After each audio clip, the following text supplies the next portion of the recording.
ಪಾಕಿಸ್ತಾನದಲ್ಲಿ ಉಗ್ರರ ರೌದ್ರ ತಾಂಡವ ಮತ್ತೆ ಜೋರಾಗಿದ್ದು, ಅಪರಿಚಿತ ದಾಳಿಕೋರರು ಮತ್ತು ಬಲೂಚಿಸ್ತಾನ್ ಲಿಬರೇಷನ್ ಆರ್ಮಿ ಹೋರಾಟಗಾರರು ಶಹಬಾಜ್ ಸರ್ಕಾರಕ್ಕೆ ಚಿಂತೆಯನ್ನ ಹೆಚ್ಚಿಸಿದ್ದಾರೆ. ಅತ್ಯಂತ ಜನಪ್ರಿಯ ಮೆಸೇಜಿಂಗ್ ಆಪ್ ವಾಟ್ಸ್ಆಪ್ ಐಫೋನ್ಗಳಲ್ಲಿ ಡಿಫಾಲ್ಟ್ ಕರೆ ಮತ್ತು ಮೆಸೇಜಿಂಗ್ ಆಪ್ ಆಗಿ ಬಳಕೆ ಮಾಡಲು ಅವಕಾಶವನ್ನು ಕಲ್ಪಿಸಲಾಗಿದೆ. ಐಫೋನ್ನಲ್ಲಿ ಕರೆ ಅಥವಾ ಮೆಸೇಜಿಂಗ್ ಆಪ್ ತೆರೆದಾಗ ಐಫೋನ್ನ ಆಪ್ ಬದಲು ವಾಟ್ಸ್ಆಪ್ ಬಳಕೆ ಮಾಡಬಹುದಾಗಿದೆ.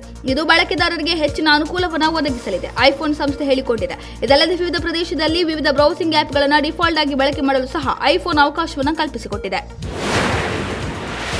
ಹಂಪಿ ವಿಠಲ ಮಂಟಪದಲ್ಲಿನ ಕಲ್ಲಿನ ಕಂಬಗಳನ್ನು ನಿಧಾನವಾಗಿ ತಟ್ಟಿದಾಗ ಸಂಗೀತನಾದ ಕೇಳಿಬರುವಂತೆಯೇ ಸಂಗೀತನಾದ ಮೊಳಗಿಸುವ ಕಲ್ಲುಗಳನ್ನು ಹೊಸಪೇಟೆ ಧರ್ಮಸಾಗರ ಗ್ರಾಮದ ಸಮೀಪದಲ್ಲಿರುವ ದೇವಲಾಪುರದ ಕರೆಕಲ್ಲು ಗುಡ್ಡದಲ್ಲಿ ವಿಜಯನಗರ ತಿರುಗಾಟ ಸಂಶೋಧನಾ ತಂಡ ಪತ್ತೆ ಹಚ್ಚಿದೆ.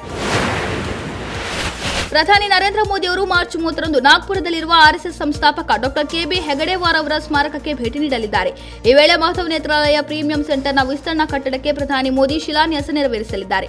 ಪ್ರಧಾನಿಯೊಬ್ಬರು ಡಾ ಹೆಗಡೆವಾರ್ ಸ್ಮೃತಿ ಮಂದಿರ ಆವರಣ ಅಥವಾ ಆರ್ಎಸ್ಎಸ್ ಕೇಂದ್ರ ಕಚೇರಿಗೆ ಭೇಟಿ ನೀಡುತ್ತಿರುವುದು ಇದೇ ಮೊದಲು ಎಂದು ಆರ್ಎಸ್ಎಸ್ ಇತಿಹಾಸದ ಬಗ್ಗೆ ಚೆನ್ನಾಗಿ ತಿಳಿದಿರುವ ವಿದ್ವಾಂಸರೊಬ್ಬರು ಸುದ್ದಿಸಂಸ್ಥೆ ಪಿಟಿಐಗೆ ತಿಳಿಸಿದ್ದಾರೆ. ಎಸ್ಬಿಐ ಬ್ಯಾಂಕ್ ಅಕೌಂಟ್ನಲ್ಲಿದ್ದ ಹಣ ಇದ್ದಕ್ಕಿದ್ದಂತೆ ಮಂಗಮಾಯ ಆಗಿದ್ದು, ಎಸ್ಬಿಐ ಬ್ಯಾಂಕ್ ಗ್ರಾಹಕರಿಗೆ ಆತಂಕ ಶುರುವಾಗಿದೆ. ಮೈಸೂರಿನ ಯಾದವಗಿರಿ, ಕುವೆಂಪು ನಗರ, ವಿವೇಕಾನಂದ ವೃತ್ತ ಬ್ರಾಂಚ್ ಸೇರಿ ಹಲವು ಎಸ್ಬಿಐ ಬ್ಯಾಂಕ್ ಶಾಖೆಗಳಲ್ಲಿನ ಗ್ರಾಹಕರಿಗೆ ಈ ಸಮಸ್ಯೆ ಆಗಿದೆ. ಎಟಿಎಂಗಳಿಂದ ಹಣ ವಿತ್ಡ್ರಾ ಮಾಡುವುದರ ಮೇಲೆ ವಿಧಿಸಲಾಗುವ ಶುಲ್ಕವನ್ನು ಹೆಚ್ಚಿಸಲು ನಿರ್ಧರಿಸಲಾಗಿದ್ದು, ಮೇ 1ರಿಂದ ₹2 ದುಬಾರಿಯಾಗಲಿದೆ. ಎಟಿಎಂಗಳಿಂದ ಹಣ ವಿತ್ಡ್ರಾ ಮಾಡುವ ಶುಲ್ಕವನ್ನು ಹೆಚ್ಚಿಸಲು ಬ್ಯಾಂಕುಗಳಿಗೆ ಭಾರತೀಯ ರಿಸರ್ವ್ ಬ್ಯಾಂಕ್ ಅನುಮತಿ ನೀಡಿದ್ದು, ಇದೇ ಮೇ 1ರಿಂದ ಹೊಸ ಶುಲ್ಕಗಳು ಅನ್ವಯಿಸಲಿವೆ. ಯುಗಾದಿ ಹಬ್ಬದ ಹೊತ್ತಲೇ ಕೇಂದ್ರ ಸರ್ಕಾರಿ ನೌಕರರಿಗೆ ಸಿಹಿ ಸುದ್ದಿ ಸಿಕ್ಕಿದೆ. ಕೇಂದ್ರ ಸರ್ಕಾರಿ ನೌಕರರ ತುಟ್ಟಿ ಭತ್ಯೆಯನ್ನು ಶೇಕಡ 2ರಷ್ಟು ಹೆಚ್ಚಿಸಲು ಕೇಂದ್ರ ಸಚಿವ ಸಂಪುಟ ಸಭೆ ಒಪ್ಪಿಗೆ ನೀಡಿದೆ.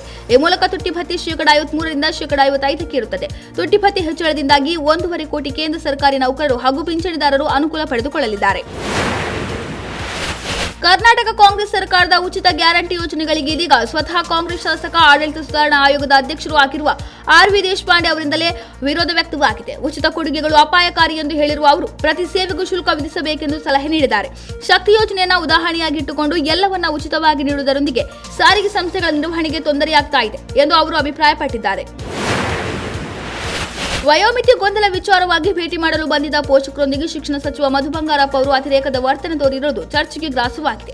2025-26ನೇ ಸಾಲಿನ ಶೈಕ್ಷಣಿಕ ವರ್ಷದಲ್ಲಿ 1ನೇ ತರಗತಿ ದಾಖಲಾತಿಯಲ್ಲಿ ವಯೋಮಿತಿ ಗೊಂದಲ ವಿಚಾರವಾಗಿ ಶಿಕ್ಷಣ ಸಚಿವರನ್ನ ಭೇಟಿ ಮಾಡಲು ನೂರಾರು ಪೋಷಕರು ಬಂದಿದ್ದರು.